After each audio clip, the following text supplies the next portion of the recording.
Hi there. In today's video, I'm going to be showing you how to install OPNsense. You might have guessed if you've watched the previous video that this was going to be an upcoming video, or I think I might have said it in that video.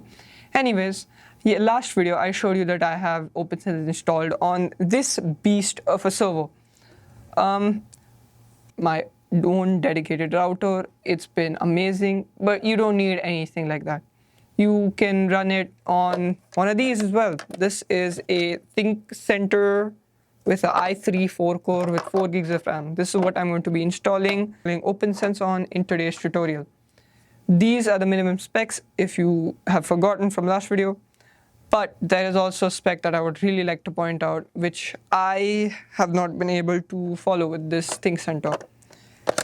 You need to have at least 2 RJ45 ports or a 2-port NIC. One would be for LAN, like your laptop, your device, your switch. One would be for WAN.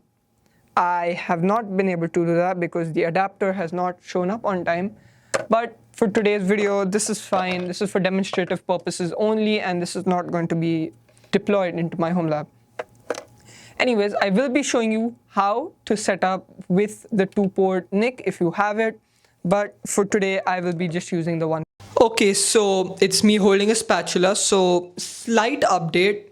I kind of bought this adapter thing. So I bought like a USB to USB-C, and then I bought this like Ethernet to USB-C adapter. And now we can get LAN too. So I will be showing you the correct way of how to set up OPNsense with a LAN port and a WAN port. To get started installing OPNsense, I would recommend you get a Windows laptop with Windows 10 and above, Then you could totally do this on a Linux or a MacBook, but for demonstrative purposes, I'm going to be doing this on a Windows computer because that's all I have for now. Then I would like you to open Google Chrome, then search up OPNsense and search up OPNsense. Then you go to opnsense.org and you click download OPNsense. Now it will ask you what type of system architecture you have. I would recommend you search these up according to what CPU, GPU, CPU or computer you're using. The installation type should be VGA, because let's be real, if you're using serial, then I don't think you need to be watching this video.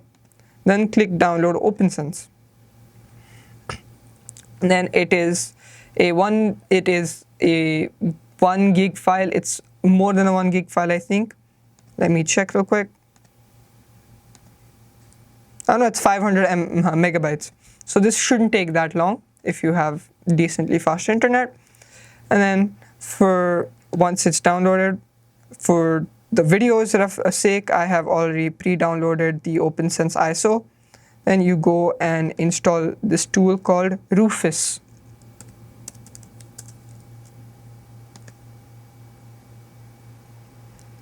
You would click Rufus 4.15, Windows x64. I already have that installed, as you can see right here. And then you would take a pen drive like this, a 8 gigabyte pen drive. Now, it doesn't have to be that special. I would recommend 8 gigabytes because that is the preferred size. And you would click device, and then you would find your 8 gig file. Don't need the update, Rufus. And then you would select your ISO from downloads or wherever you've saved the ISO, and you would just click start. But this pen drive has already been flashed with OPNsense, so I'm not going to be doing that. Once that pen drive has done being flashed, we would remove it and we would go on to the next step. All right, so we have our LAN plugged in, our WAN, the VGA, the keyboard, and the USB for OPNsense we just created. Now we plug in the power. And since this monitor is too dull, we need to turn off the lights. Now we wait. See, OPNsense installer. You let it do its thing. You don't touch it until it asks you.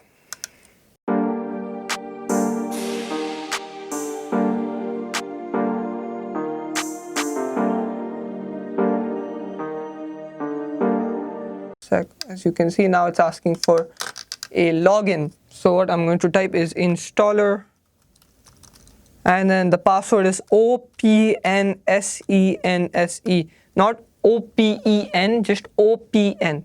You type enter, and now you're in the installer. That was just the USB booting up the OS. Now that you're in the installer, what we can do now is continue, install with ZFS, proceed,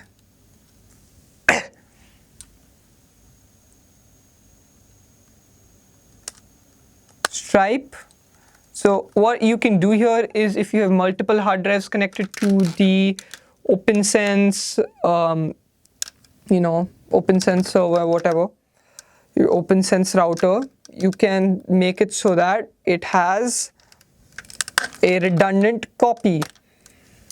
So it has a redundant copy of that hard drive. So for example, if one of the hard drives failed, your OPNsense won't just immediately start crashing down. It will still have a copy.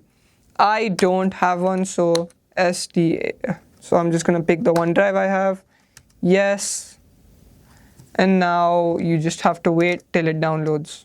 Till it downloads OPNsense onto the boot drive.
Okay, so here, if you want to, you can change the root password here, or you can just set it up in the, the web UI.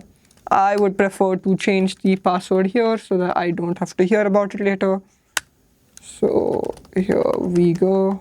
So this is the OPNsense dashboard for my server. This is how it's been configured, and I will show you how it would originally look like for you. So if you go into System Configuration Wizard, you will see this is how it would look like for you. Next, you would set up your location, you would set up your DNS here, you would set up your resolver, you would set up your domain, then you would set up your DHCP for your WAN, whatever your WAN configuration is.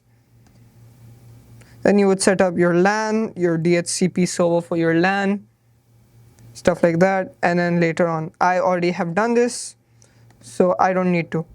So I guess this is the end of the video. Thank you for watching. Have a good one.